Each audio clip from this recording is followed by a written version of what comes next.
my breath, but you heard it.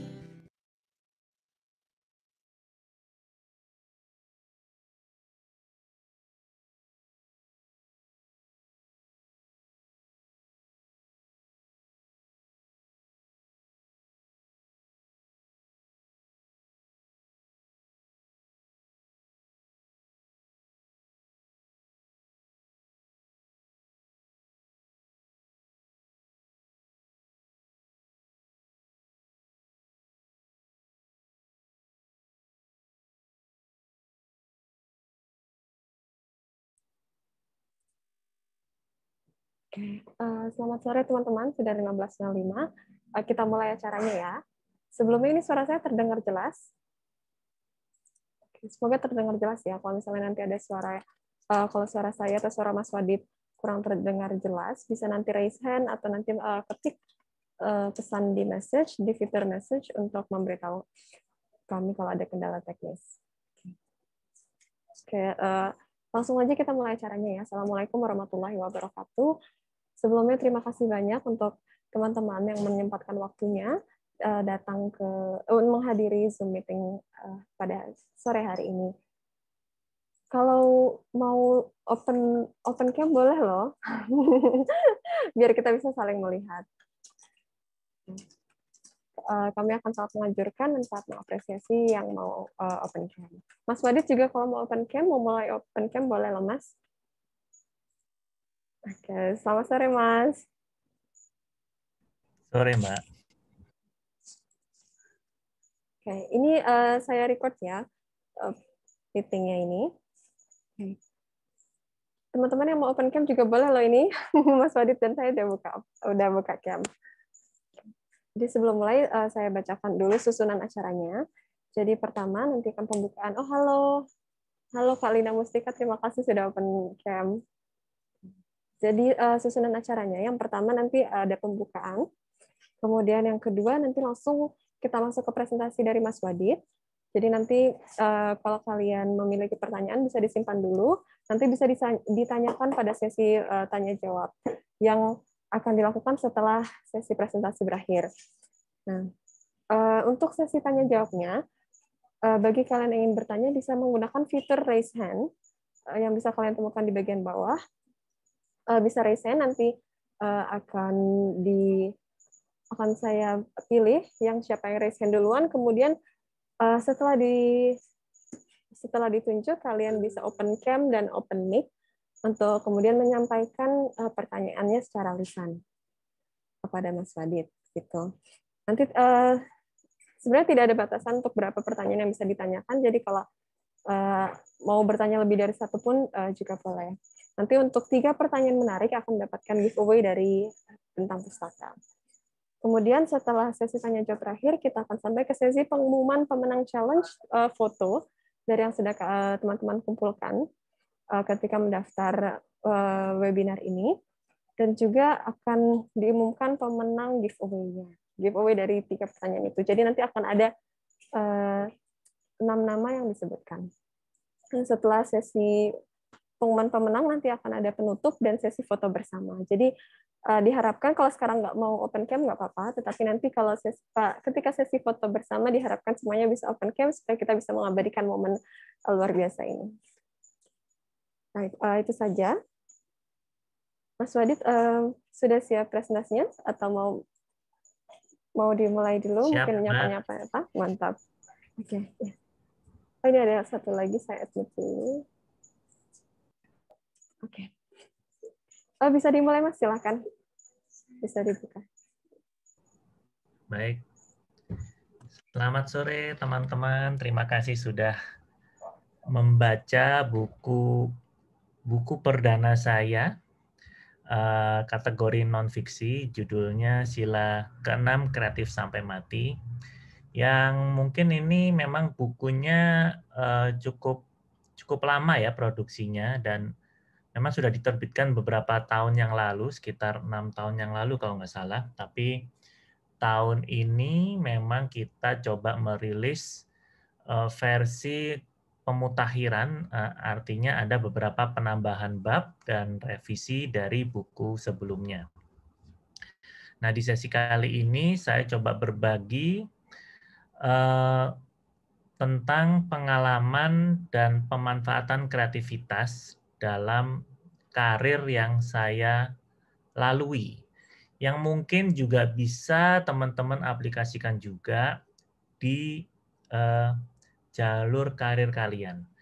Dan saya tidak akan presentasi banyak-banyak dan saya berharap bisa ada diskusi dari teman-teman dan saya juga bisa menjawabnya sesuai dari pengalaman pribadi saya.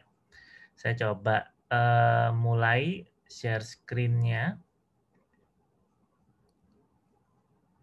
Ya. Kira-kira saya coba presentasi sekitar 15 menit. Dan sebagian memang ada materi yang saya sampaikan ini ada di buku. Ini bagian dari pengulangan juga.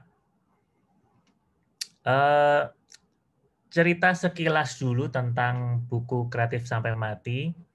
Memang ini prosesnya cukup unik ya, karena kalau kalian yang saya tahu itu kalau urusan nulis-menulis itu biasanya bermain dengan kata-kata dan mengolahnya itu di software semacam Microsoft Word ya. Tapi memang kalau yang buku Kreatif Sampai Mati ini menurut editornya dari Bentang Pustaka ini cukup baru karena saya mengirimkannya itu adalah file Photoshop ya. Jadi file Photoshop itu bukan hal yang lazim untuk tulisan-tulisan dalam buku ya, tapi biasanya untuk ilustrasi atau manipulasi foto. Tapi di sini saya mengirimkannya 300 file Photoshop. Nah, ini cukup unik ketika itu dalam produksinya dan memang konsepnya adalah sketchbook. Jadi banyak coretan-coretan seperti yang teman-teman baca.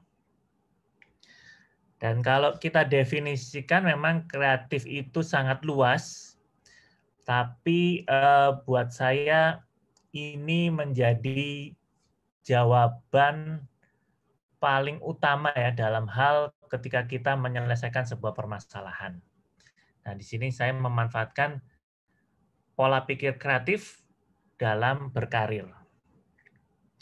Nah, ternyata memang yang saya amati berkarir di dunia kreatif atau berkarir dengan menggunakan mindset kreatif itu akan membuka banyak peluang. Itu yang saya alami, di mana karir sebuah pekerjaan itu bukan lagi tunggal ya. Kalau dulu kan mungkin orang berkarir dokter, ya sudah dokter sampai tua gitu, atau insinyur sampai tua. Tapi di era sekarang ini bukan hal yang tabu ketika kita memiliki banyak sekali profesi. Seperti yang saya lakukan ini, jadi saya kadang-kadang menjadi kepala sekolah, kadang-kadang mengelola, di sisi lain saya mengelola karakter bernama Van Cican. Di waktu lain saya menjadi creative director, menjadi YouTuber, menjadi penulis lagu, dan sebagainya, dan sebagainya. Jadi banyak hal yang bisa kita lakukan dalam berkarir. Dan berkarir ini bisa arahnya ke menjadi karyawan profesional, bisa menjadi freelance, bisa dua-duanya, atau bisa menjadi seorang business owner. Tapi memang kalau ditanya profesi saya yang kalau saya rangkum itu profesi yang ideal itu saya mengistilahkannya adalah visual storyteller. Itu adalah profesi saya gitu. Storyteller turunannya macam-macam seperti yang saya jabarkan tadi. Dari menulis buku, membuat karakter, mendesain, pokoknya hal-hal yang berbau dengan visual.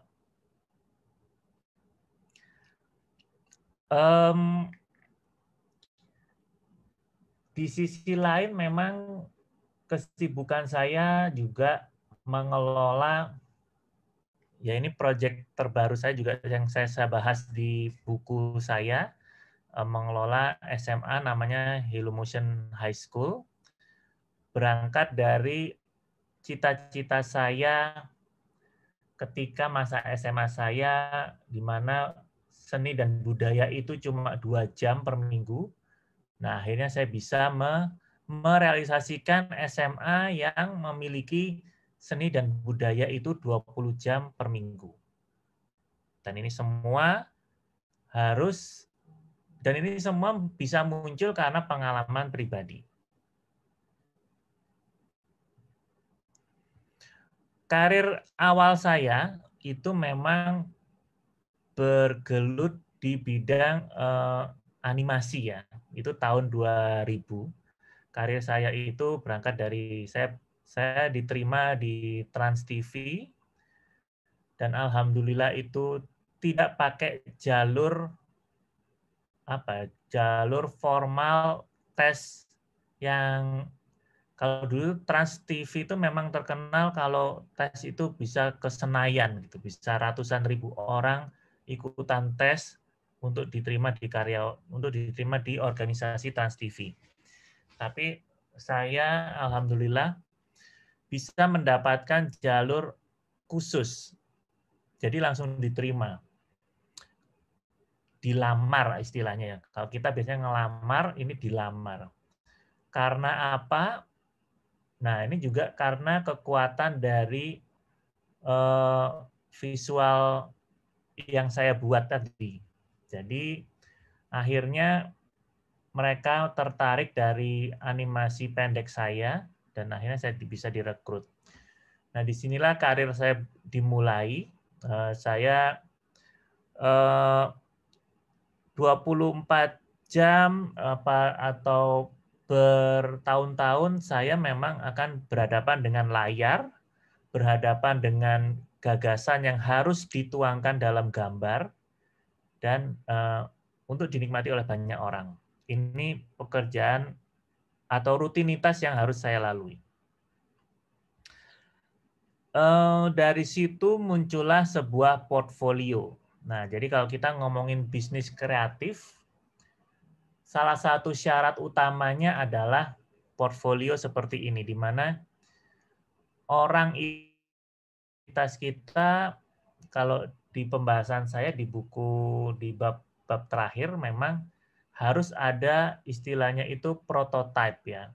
Jadi sesuatu yang konkret, yang nyata, yang bisa dilihat, yang bisa dinilai oleh orang bahwa kamu ini memang punya keahlian tertentu, punya keterampilan tertentu yang bisa, yang akhirnya ini yang akan menjadi, mereka akan berbicara sendiri karya-karya ini.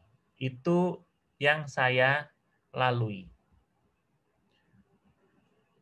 Ini beberapa karya saya yang lain. Saya pernah menghias bis pariwisata Jakarta di era Ahok. Dari itu semua yang bisa saya dapatkan adalah ya hal-hal seperti di foto ini, di mana karya itu yang akhirnya menghargai saya dan bisa mendapatkan kesempatan untuk melihat dunia ya, bisa ke Tokyo, bisa ke Berlin, bisa ke Paris, karena karya, karena kreativitas yang saya buat lewat sebuah visual. Nah, dari tadi kita ngomongin karya visual, memang itu sangat erat irisannya dengan dunia konten. Mungkin teman-teman di sini sangat sering ya mendengar konten kreator atau konten creation. Nah, sebetulnya konten itu binatang apa sih sebenarnya atau barang apa? Nah, ketika kita memahami bentuk dari konten, akhirnya kita bisa leluasa menjadi hal-hal seperti ini. Misalnya yang saya bahas juga di buku saya, saya bisa mendapatkan profesi baru, yaitu menjadi YouTuber, karena pemahaman saya yang saya pelajari atau keterampilan yang saya pelajari dari tahun 2000. Atau ini konten, saya bereksperimen untuk membuat cican, ini saya buat dari tahun 2014. Di sisi lain juga karena peluangnya masih sangat besar ya, belum banyak orang itu mau meluangkan waktu untuk bereksperimen, istilahnya itu di intellectual property berbasis karakter. Contoh konkretnya itu kayak Mickey Mouse atau Doraemon atau Pokemon. Jadi hal-hal yang tidak ada tapi kita wujudkan dari kreativitas manusia. Dan akhirnya kita bisa bekerja sama dengan Bentang, dengan grup Mizan lainnya. Akhirnya kita bisa merilis 50 lebih buku dongeng dengan karakter cican. Keleluasannya itu bisa menjalar kemana-mana ya, dari buku, dari animasi, hingga merchandise. Dan ini salah satu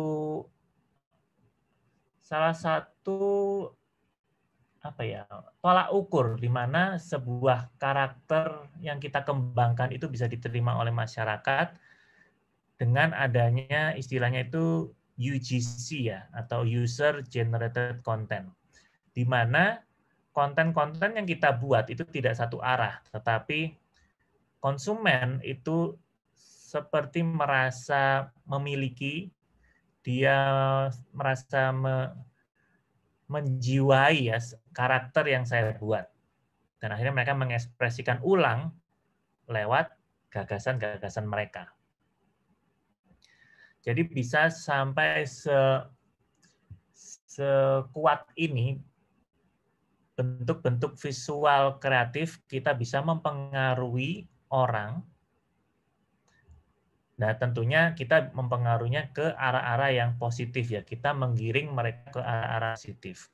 Artinya ketika kita membuat sebuah konten, kita juga harus tentukan apa yang ingin kita berikan kepada konsumen kita. Ini saya juga bahas di buku terbaru saya di Kreatif Sampai Mati, bahwa secara bisnis konten ini spesifiknya adalah karakter ya, yang berbasis karakter, itu luar biasa besar sekali. Kita bisa lihat antusiasmenya orang-orang Jepang ini di jam 9 pagi mereka antri untuk mencari visual-visual seperti ini untuk terus dikembangkan. Misalnya ini monyet buatan Jepang yang sangat populer sekali di Korea Selatan. Nah, bentuk-bentuknya bisa sedinamis ini, dari buku, peralatan mandi, boneka, dan sebagainya. Kalau ini adalah petanya, kalian bisa lihat banyak kotak-kotak kecil. Ini adalah ada ratusan perusahaan yang terlibat di eksibisi internasional ini. Dan yang warna merah itu adalah lapak atau booth yang sudah di-booking untuk tahun depannya. Jadi bisa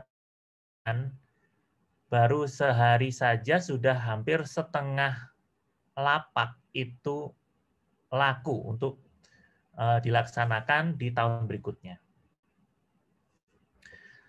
Banyak sekali kalau kalian punya kesempatan suatu hari nanti ke ISMA ini, gagasan-gagasan yang ya itu karena kreativitas manusia ya, akhirnya menjadi nilai ekonomi. Ini Banana Monkey ini adalah produk dari Taiwan. Jadi ini sudah sangat terkenal sekali di Taiwan dalam bentuk merchandise. Dan mengikuti eksibisi ini salah satu tujuannya adalah menjadi karakter ini menjadi semakin go internasional.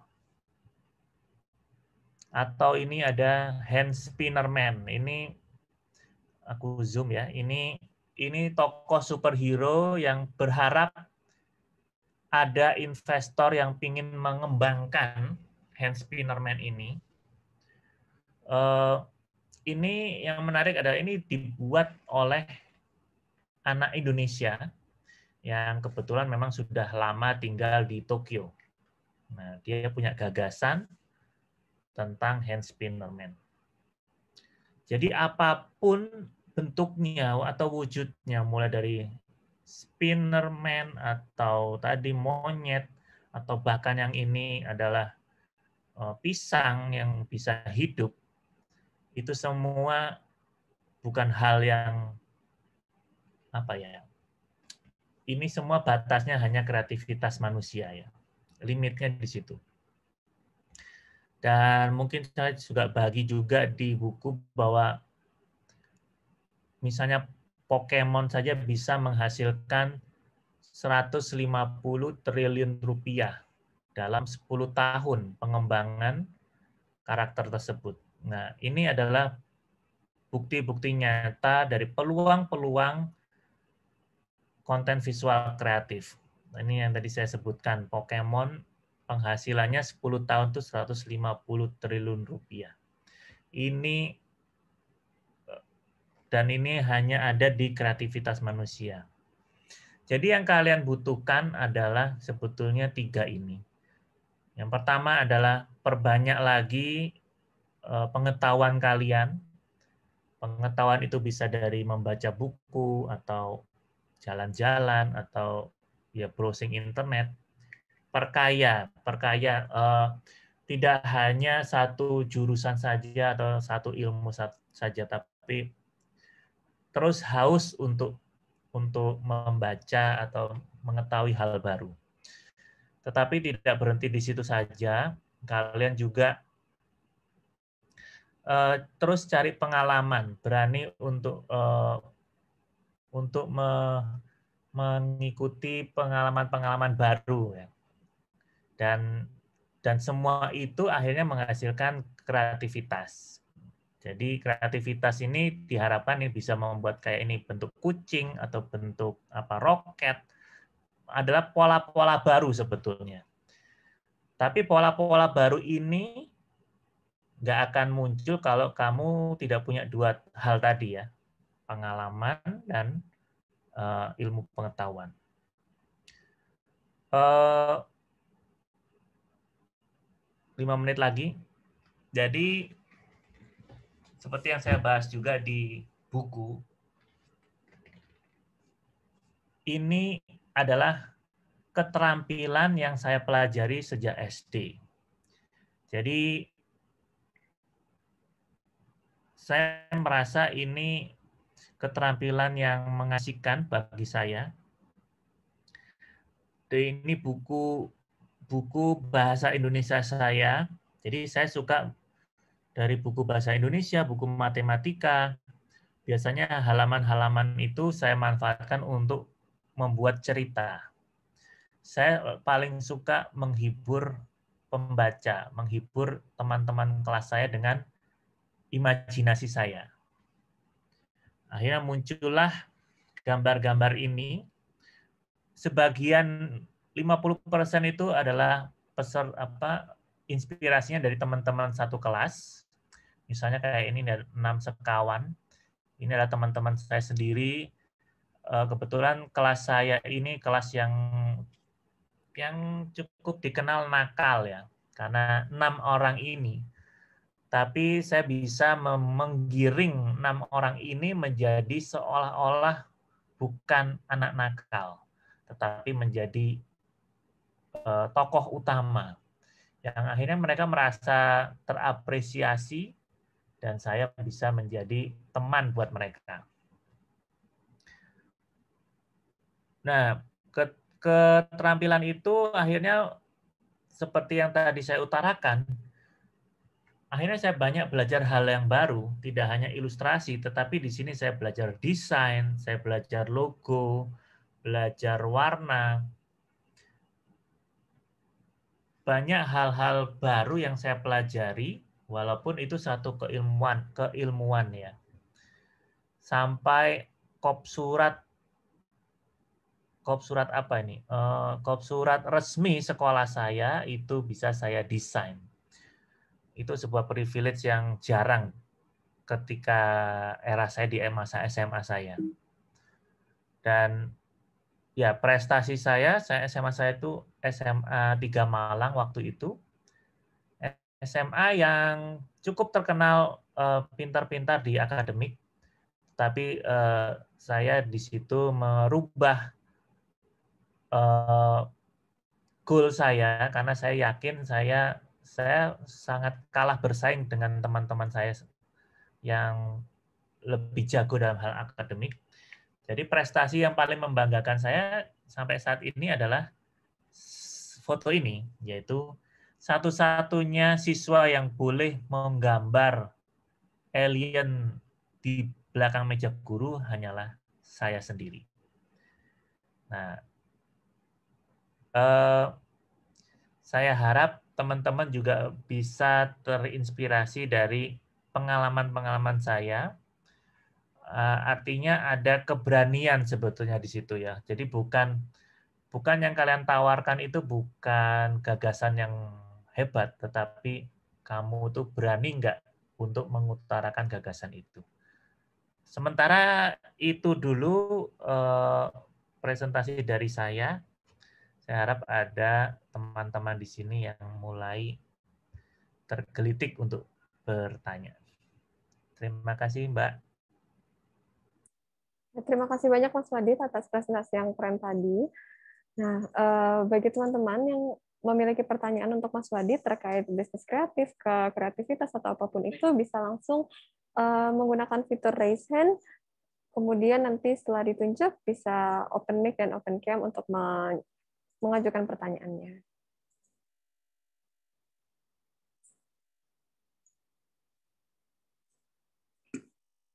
Apakah ada pertanyaan?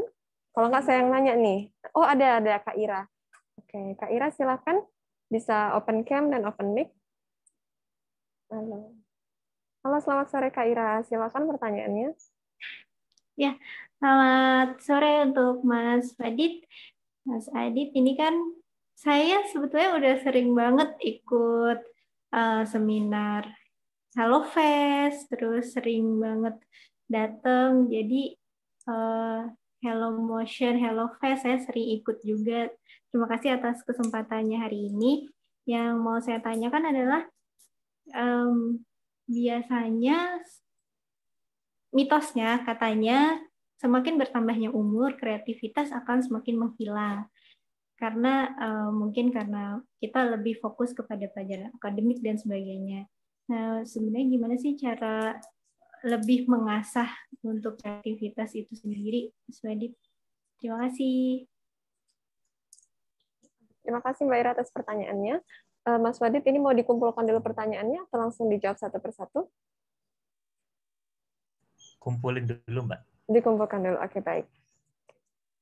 Mbak Ira tadi bertanya tentang ketika umur bertambah kan kadang mungkin ada fokus kita menjadi ke hal yang lain seperti ke akademik, nilai atau dan sebagainya. Nah, bagaimana caranya mengasah kreativitas supaya tidak terkikis oleh waktu atau tidak terkikis oleh umur, benar begitu Mbak Ira pertanyaannya? Oke, terima kasih. Kak Billy silakan pertanyaannya. Terima kasih Mbak Moderator. Salam kenal Mas Wadid. Sedang saya bisa ketemu sama orang-orang yang ini ya, kreatif. Saya sebenarnya kenal ini juga dari promosi dari Mas Wadid di grup GLN Kemendikbud. Saya setelah baca lihat promosinya, saya langsung mesen ke lewat online ya, ke Mizan Store. Nah ini saya dari 20, salam kenal Mas Wadid ya. Saya sebenarnya baru kenal Mas Wadid sekarang, tapi produknya itu ternyata udah lama banget. Dulu yang KDRI itu Mas Wadid, dulu saya waktu di acara pameran apa gitu ya, ketemu ini desainnya bagus banget, dan saya langsung beli waktu itu ya, beli satu waktu itu yang ada NKRI-nya, dan saya bangga banget gitu ya, karena dari sekian jumlah produsen gitu ya, desain itu ini yang paling unik gitu. Makasih Mas Wadid. Tapi kayaknya memang udah nggak ini ya, nggak produksi lagi ya, padahal sayang banget gitu. Pokoknya saya dukung deh kalau misalnya ini lagi memproduksi lagi KDRI. Ya. Ini kalau dari 20 ini, dari 20 butir saya sudah membaca 19 butir Mas Wadid. Nah, dari 19 itu kok saya belum lihat ya, dari berbagai proyek yang Mas Wadid kerjakan ya, dari Hello Motion, KDRI, dan lain-lain itu, Mas Wadid tidak cerita tentang masalah kolaborasi. Karena saya sangat yakin bahwa sebuah proyek, sebuah keberhasilan itu ya, itu berangkat dari kolaborasi. Nah, mungkin Mas Wadid bisa cerita apa kolaborasinya seperti apa gitu, bekerja sama dengan teman-teman gitu ya. Apa karena memang Mas Wadid single fighter? Karena kan ini sebagai seorang kreator ini ya, visual ya, bisa ngerjain gambar-gambar yang memang intinya gitu ya. Nah, apakah ya bentuk kolaborasi seperti apa Mas Wadid dan sinerginya? Terus yang kedua, ini Mas Wadid kan menyampaikan kalau ingin membentuk komunitas yang loyal itu membuat narasi yang kuat, jujur, dan konsisten. Nah, ini saya juga sedang mengembangkan kanal YouTube ya. Dan saya berkali-kali frustasi gitu Mas Wadid, nggak konten yang saya kira udah benar-benar diedit gitu ya, benar-benar bisa memberi pencerahan lah menurut saya gitu ya, edukatif. Tapi kok yang nonton sedikit, sementara konten yang biasa-biasa aja banyak. Nah, ini saya tertarik dengan istilah membentuk narasi yang kuat. Mungkin Mas Wadid bisa bercerita bagi pengalaman bagaimana sih cara membuat narasi yang kuat itu. Mungkin itu dulu. Terima kasih Mas Wadid. Oke, terima kasih Kak Billy atas pertanyaannya. Saya ulangi ya. Kasih. Jadi pertanyaannya ada dua. Yang pertama, bagaimana kreativitas itu dengan kolaborasi dalam proyek? Kolaborasi dalam proyek dan kerjasama dengan teman-teman Mas Wadid. Pertama tentang kolaborasi, yang kedua tentang bagaimana membentuk narasi yang kuat dalam pembuatan konten. Betul? Baik, terima kasih Kak Billy. Oke, kita masuk ke pertanyaan yang ketiga dari Kak Wendy. Kak Wendy bisa open cam dan open mic?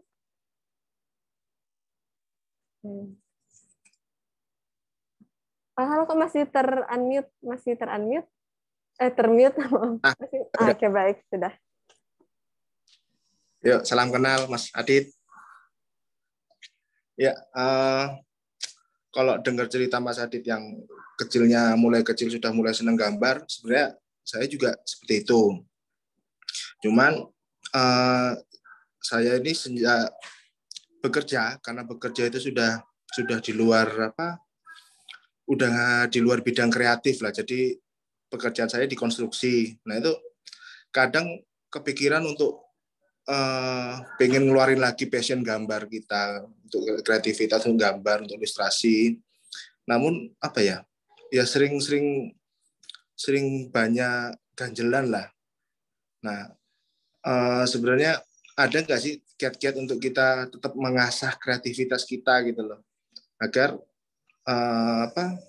ya daya kreatif kita itu tetap terasah, jangan sampai tumpul walaupun kita bekerja bekerja sehari-hari bukan di bidang kreatif, bukan di bidang desain komunikasi visual lah, seperti itu. Nah itu karena selama ini ya passion itu pengen balik lagi gitu loh. Kadang cuma karena emang kerjaan emang udah jauh dari bidang itu, jadi sering banyak alasan sih hitungannya sih. Kalau harusnya sih bisa aja, cuma alasan itu kadang bikin jadi malas belajar. Nah itu kira-kira ada nggak sih kiat-kiat yang buat kita yang bekerja di luar bidang kreatif itu untuk tetap mengasah, untuk tetap berlatih itu seperti apa sih untuk hal-hal di bidang kreatif seperti itu Mas Wadid? Terima kasih Kak Wendy atas pertanyaannya. Saya ulangi untuk dikonfirmasi. Pertanyaannya adalah bagaimana apakah ada kiat-kiat untuk tetap mengasah kreativitas meskipun kita tidak bekerja di bidang kreatif gitu. Bagaimana cara untuk mengembalikan passion menggambar atau passion kreativitas yang kita miliki walaupun kita sudah tidak bergelut di bidang itu. Betul seperti itu pertanyaannya Kak Windy? Terima kasih. Baik, untuk selanjutnya pertanyaan dari Kak Oktalina Gendis. Kak Oktalina bisa open cam dan open mic untuk menyatakan pertanyaannya. Selamat sore. Hai. Kalau dari saya sih hampir sama dengan Mas Wendy tadi, cuman kalau bedanya mungkin gimana kita yang sudah akhirnya tercemplung gitu ya, sudah masuk di dunia kreatif untuk agar tetap bisa sensitif gitu atau bisa mengikuti tren yang masih berlaku saat ini gitu untuk selalu mengikuti. Mungkin bisa diberikan untuk tips gitunya dari Mas Wadid. Gitu aja Mbak. Terima kasih. Oke. Terima kasih Kak Oktalina atas pertanyaannya. Saya ulangi ya, bagaimana cara untuk tetap up to date ya, betul? Tetap up to date di dunia sekarang ini untuk mengembangkan kreativitas. Seperti itu pertanyaannya? Ya, betul. Terima kasih. Ya, terima kasih Kak. Dan terus selanjutnya pertanyaan dari Kak Yunando Yulio, silakan bisa open mic dan open cam. Sebelumnya mohon maaf saya nggak bisa open cam karena dari PC nggak ada webcamnya. Oh ya, nggak apa-apa Mas, nggak apa-apa santai. Ya, izin bertanya ke Mas Adit. Yang pertama itu menyambung pertanyaan yang sebelumnya tadi terkait dengan kolaborasi dan terkait juga dengan di mana profesi saya sekarang ini tidak berkaitan langsung dengan bidang kreatif karena saya bekerja di suatu lembaga negara. Saya ingin bertanya bagaimana apa tips dari Mas Wadid menghadapi term yang saat ini sering dikenal dengan term yang disebut dengan micromanaging, di mana menurut saya micromanaging itu sangat mematikan kreativitas karena kita sebagai insan kreatif tidak diberi ruang leluasa untuk mengeluarkan ide-ide kreatif kita. Itu yang pertama. Yang kedua, bagaimana cara mengawal shifting dari sebuah produk kreatif. Jadi misalkan pada satu masa saya mempunyai suatu produk kreativitas di Instagram. Kemudian seiring berjalan waktu, saya merasa produk saya ini sudah kurang relevan dengan audiens saya. Kemudian kita punya ide baru untuk menyesuaikan dengan audiens. Namun trennya ternyata menurun. Nah, ada tips nggak kira-kira Mas, bagaimana cara mengawal shifting idea itu? Itu aja sih, terima kasih.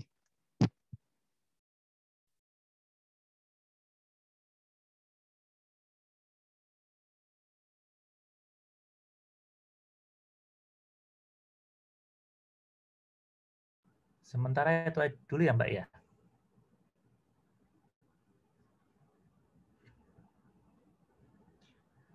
Oke, saya coba jawab satu persatu ya. Saya coba share screen lagi.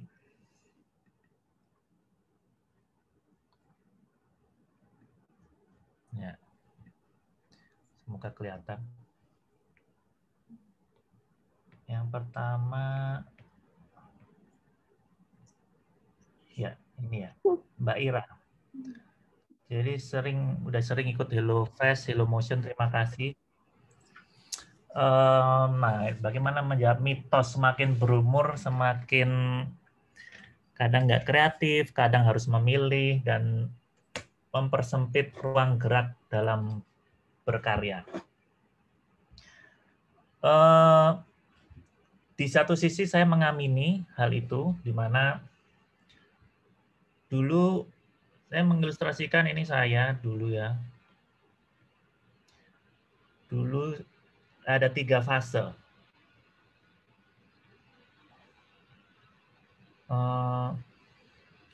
Ketika anak 3, ketika anak 2 atau 4 ya.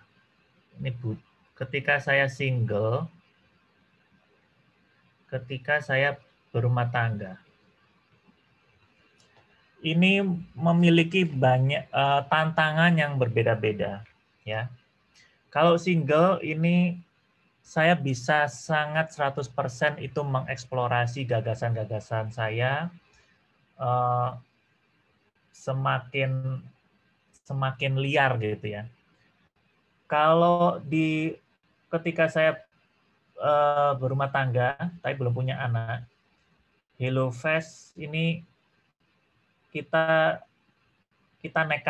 nekat habis. Jadi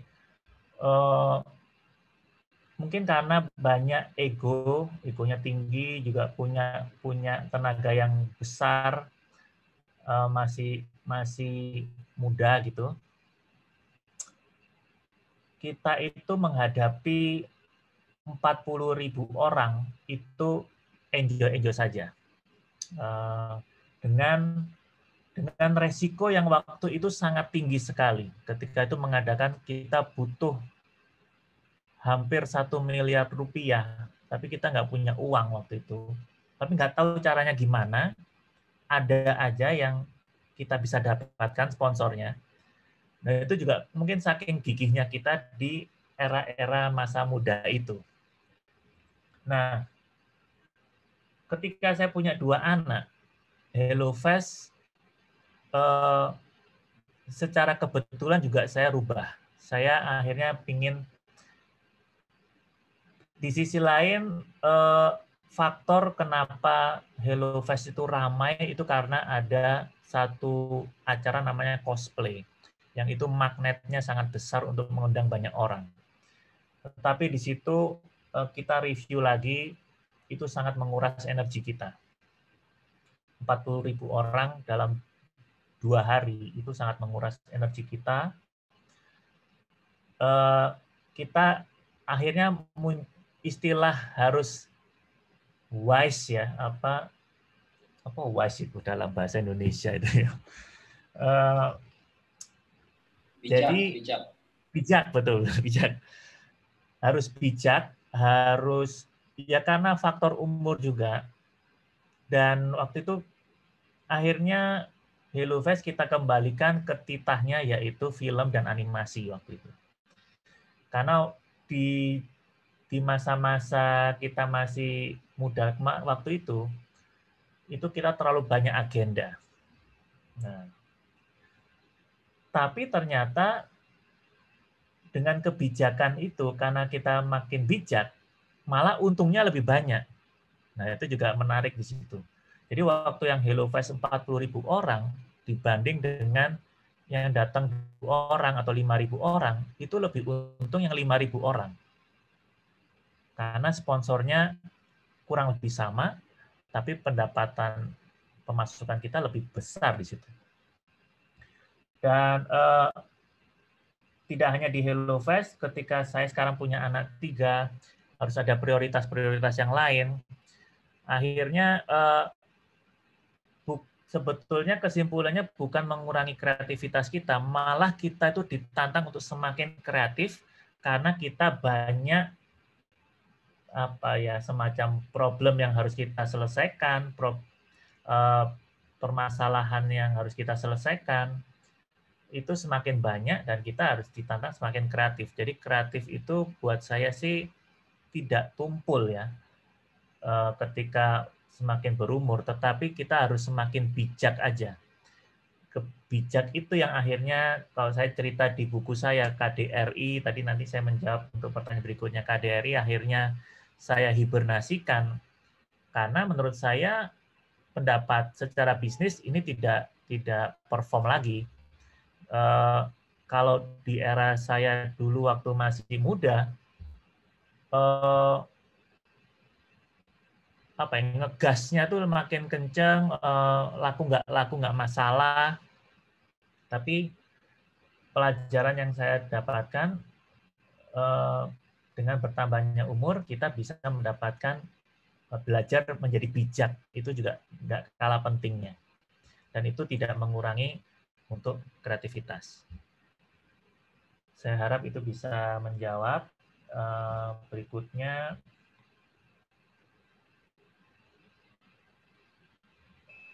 terima kasih atas penjelasannya Mas Wadid. Oh ya, sama-sama Mbak Ira.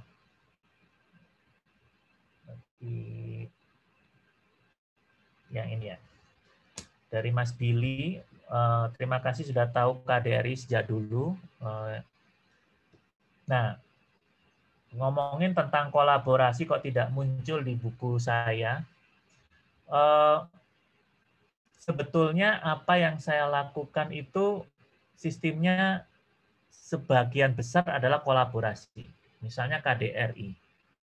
KDRI itu bukan saya melulu yang mendesain, bahkan 50% lebih itu desainnya adalah karya-karya dari teman-teman. Jadi karya-karya kolaborasi dari freelancer atau desainer yang lain dengan sistem royalti atau beli putus dan sistem-sistem lainnya. Jadi karena saya memang berpikir nggak mungkin saya akan mendesain terus-terusan. Nah, sama halnya dengan misalnya karakter Cican. Kalau di sini ada 50 judul buku, ini bukan saya menggambar semua, saya hanya menggambar di sini cuma dua buku saja, itu sebagai prototipe. Sisanya adalah sistem kolaborasi dengan Bentang, dengan Mizan, dengan Naura, yang mereka sudah memiliki tim yang lebih cakap, lebih keren. Jadi yang saya lakukan adalah membuat sistemnya, membuat polanya, membuat prototipenya. Nah, sehingga ketika mempersiapkan itu semua, kita lebih leluasa untuk berkolaborasi. Cican ini sekarang sudah bisa, karena sudah punya sistem, Cican bisa berkolaborasi mulai ini kita akan rilis dengan salah satu brand lokal, Neon namanya, itu kita akan rilis tas itu karena kita sudah punya polanya. Jadi itu adalah hal-hal kolaborasi yang kami lakukan. Atau misalnya di HelloFest, kita pada akhirnya membuat sebuah menayangkan karya-karya dari seluruh kreator baru Indonesia. Nah, akhirnya kan mereka mengirimkan karya-karya itu dan kita hanya sebagai medianya. Gitu. Jadi di sini kadang saya sebagai kreator yang memang menggambar atau mendesain dari nol sampai jadi, tapi kadang kita juga menjadi semacam hub-nya atau semacam platformnya atau sebuah media yang bisa untuk dikolaborasikan. Nah, kalau urusan gimana sih tips untuk misalnya tadi Mas Billy membuat semacam kanal YouTube ya, tetapi akhirnya putus asa karena responnya kurang baik. Dan memang seperti itu pada kenyataannya ya. Dan itu tidak hanya disebabkan oleh narasi yang kuat. Kadang-kadang kita sudah bikin narasi yang kuat, tapi tetap responnya sedikit. Banyak komponen atau banyak hal yang itu bukan satu komponen penting yaitu narasi yang kuat saja, tapi banyak hal yang lain. Misalnya masalah keberuntungan itu juga, masalah timing itu juga penting. Timing yang pas, keberuntungan itu juga penting juga. Saya nggak tahu kenapa, tapi itu juga hal yang penting.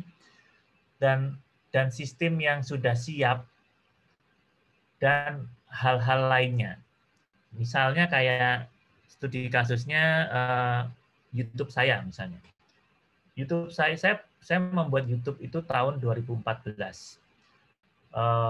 YouTube pertama saya itu adalah belajar menggambar. Dan sama seperti Mas Billy, setelah saya itu di video ke-10 kalau nggak salah, itu sudah mulai putus asa. Karena nggak ada yang nonton sedikit gitu. Nah, tapi apa yang menyebabkan saya mau bikin YouTube lagi. Nah, yang menyebabkan itu mungkin saya juga cerita di buku saya adalah narasi yang kuat versi saya adalah narasi yang kuat itu untuk diri saya sendiri. Alasannya adalah apa gitu? Alasan saya adalah karena saya ingin mendokumentasikan anak saya sejak kecil.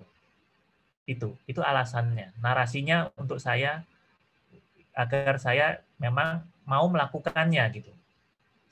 Nah, karena narasinya adalah saya ingin mendokumentasikan, akhirnya saya membuat itu bukan mindset-nya untuk AdSense misalnya, atau ada pendapatan di situ. Tapi ya karena memang alasannya ini YouTube ini bagus untuk pengarsipan. Jadi ketika nanti saya tua, saya bisa memutar ulang kejadian-kejadian masa lalu saya.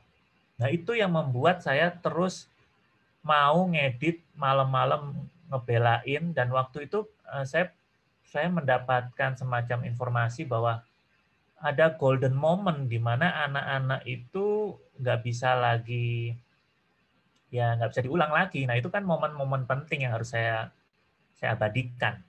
Akhirnya saya bisa membuat puluhan bahkan ratusan video. Dan impact-nya, nah itu juga masalah keberuntungan ya.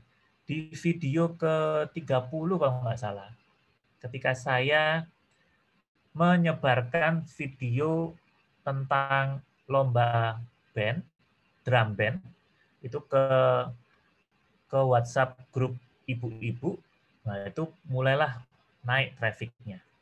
Nah, itu antara keberuntungan, timing yang pas, dan kontennya sudah siap semua. Dan kontennya secara narasi ini untuk keluarga, yang ramah untuk keluarga. Nah, itu akhirnya yang bisa membuat YouTube saya mungkin ditonton lumayan. Kira-kira itu yang bisa saya jawab untuk Mas Billy. Berikutnya. Ya, terima kasih Mas Wadid jawabannya. Ya.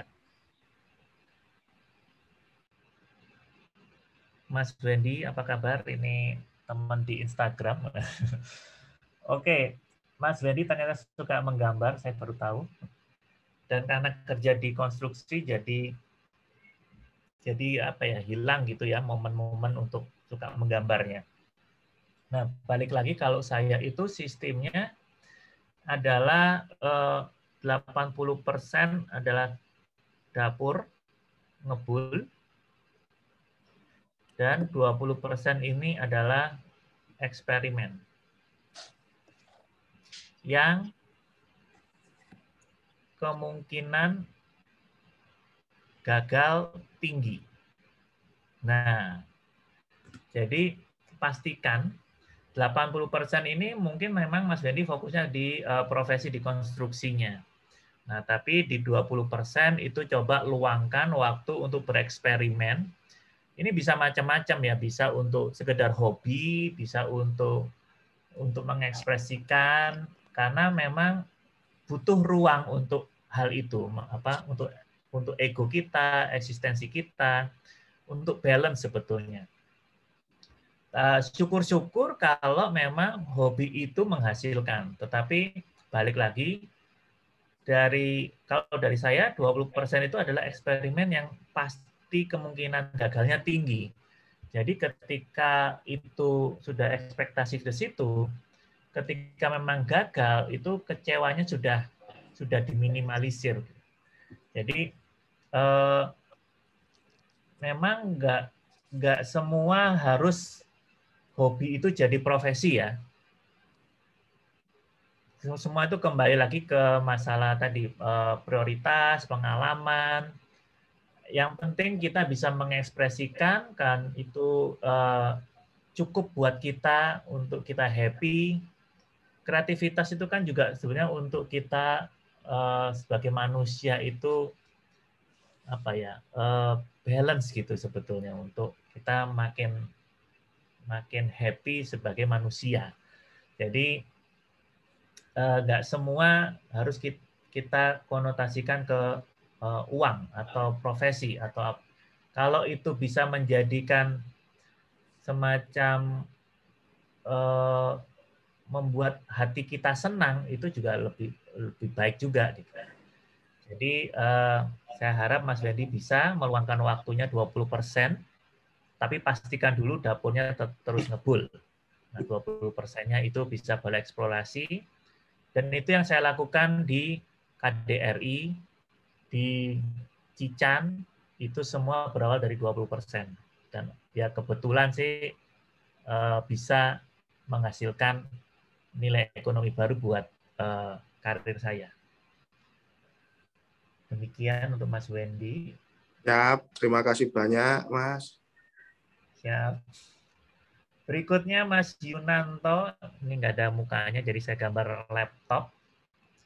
Tips micromanaging dan yang setahu saya micromanaging itu ada supervisi langsung ya dari supervisornya atau manajernya, kalau nggak saya tangkap seperti itu, yang membuat teman-teman itu merasa tidak leluasa, tidak bisa berekspresi dan sebagainya. Lalu bagaimana supaya shifting atau mengawal ide-ide yang terus relevan dengan perkembangan zaman. Yang pertama, tips micromanaging, kembali lagi itu juga urusan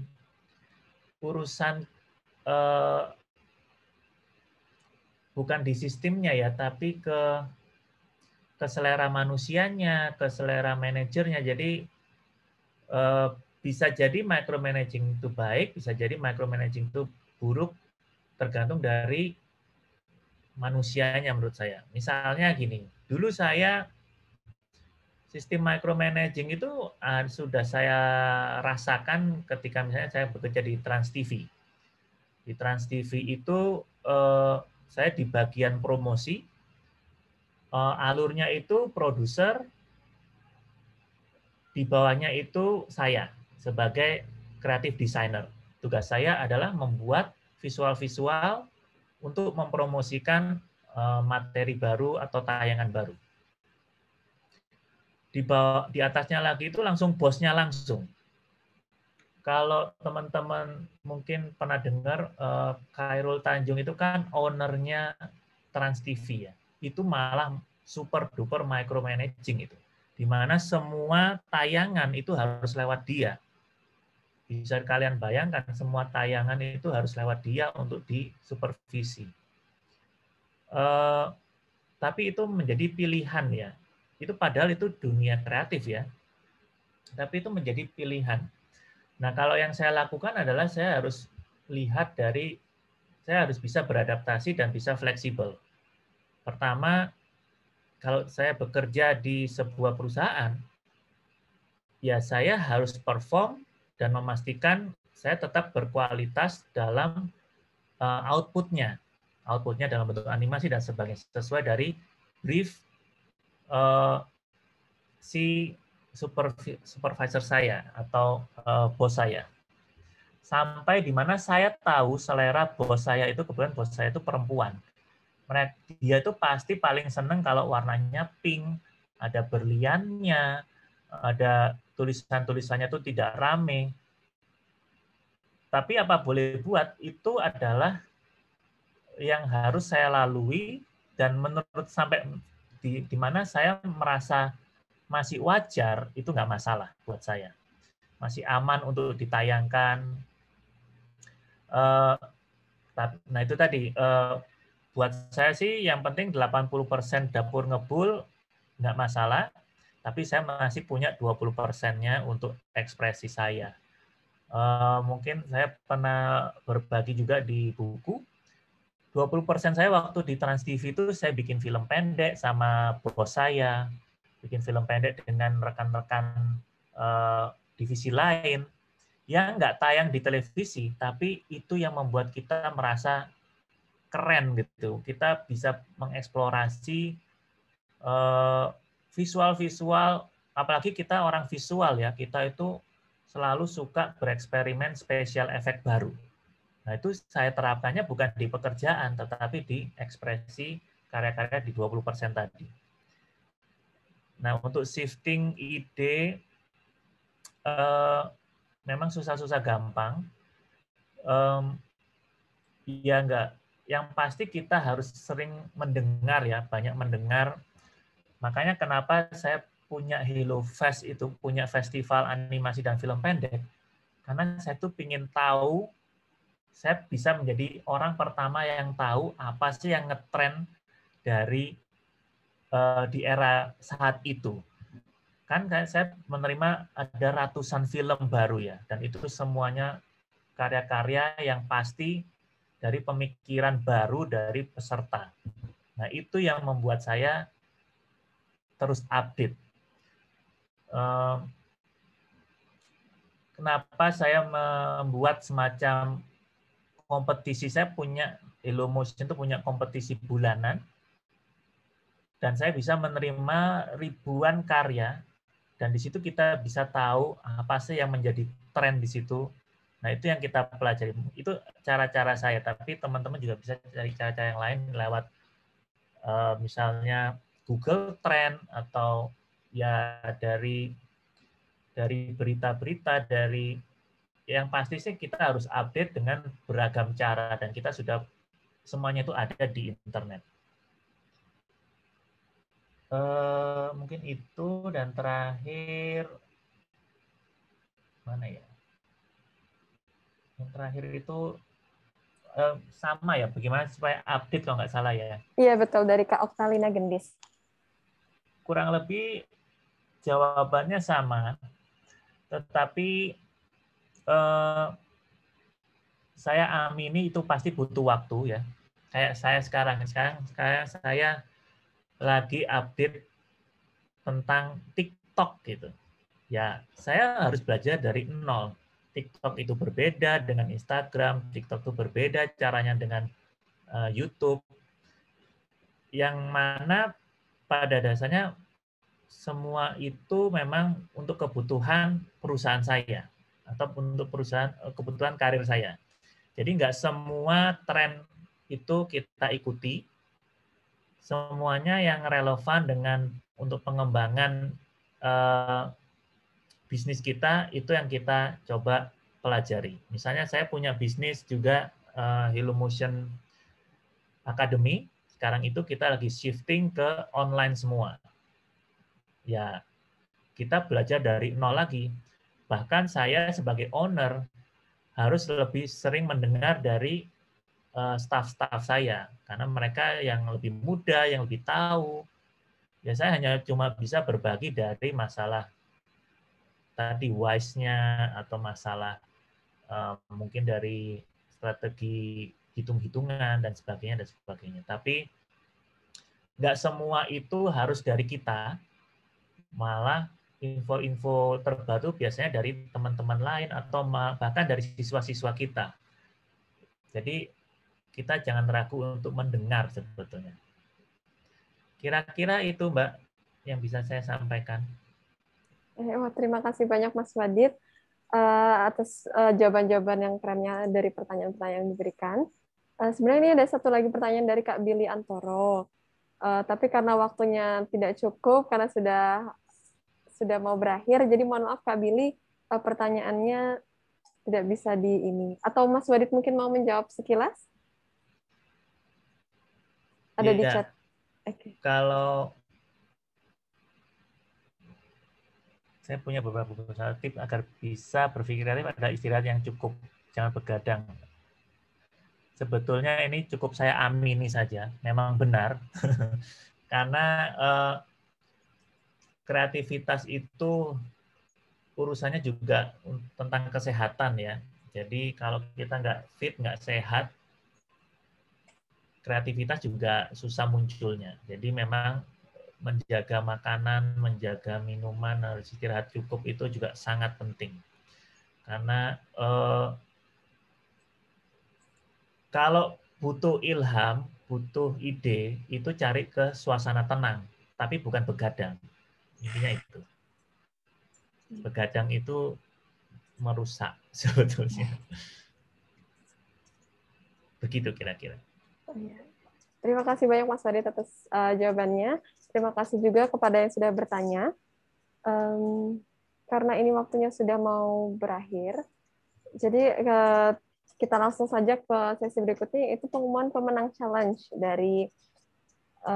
dari foto-foto yang sudah teman-teman kirimkan untuk sebagai pendaftaran untuk webinar kali ini. Ini dipilih langsung dari Mas Wadid nih, foto-foto teman-teman nih. Untuk yang pertama, pemenang challenge dari foto sila ke-6 kreatif sampai mati adalah 1, Kak Kik Dani, yang kedua Kak Ibnu Ali, yang ketiga Kak Ayu Hanifah. Ada semua di sini orangnya? Kalau nggak ada nggak apa-apa, nanti akan disampaikan lagi. Kemudian yang pemenang dari giveaway dari pertanyaan-pertanyaan yang tadi sudah diberikan, pertanyaan-pertanyaan, terima kasih banyak. Pertanyaannya juga sangat kreatif. Dan Mas Wadid juga menjawabnya sudah sangat-sangat hebat. Juga saya nggak nyangka ternyata ketika itu dibuatkan juga chibi-nya atau ilustrasinya dari teman-teman yang bertanya. Yang pertama untuk pemenang giveaway pertanyaannya adalah Kak Ira, yang kedua Kak Billy Antoro, dan yang ketiga Kak Yunando Yulio. Selamat ya kepada 6 nama yang disebutkan tadi. Nanti bisa kirimkan nama lengkap, alamat lengkap, beserta kode pos, dan juga nomor telepon untuk pengiriman giveaway dari Bentang Pustaka. Kemudian karena ini sudah sampai ke sesi penutup, sebelumnya kita foto bersama dulu ya. Kalau bisa open cam, boleh banget open cam. Nanti biar kita foto bareng. Oke, mantap. Yang mau open cam boleh banget.